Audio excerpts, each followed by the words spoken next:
Hey guys, this is Brian. I'm going to be unboxing these Beats Studio Pro earphones, or I guess you call them earphones, you call them Beats. So this goes, you can take it off like that, and you open it up like so, and it has a nice carrying case for your Beats. So this has a little handle right here, and then this is the zipper. It doesn't unzip all the way, but then they come out, and here they are right here.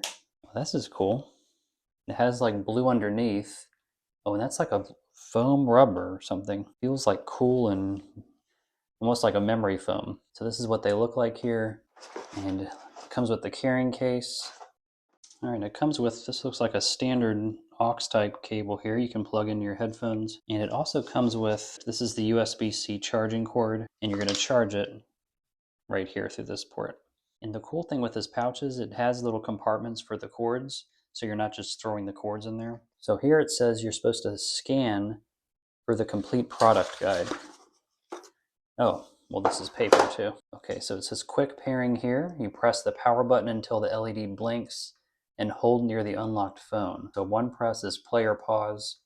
Two presses goes to the next track, three to the previous track, and then one long pause, one long press is a voice assistant. These are some stickers here it comes with, and then the other connection port right here. Now to turn it on is this button here. So I'll show you. Port here, you just hold that down, and then that turns it on.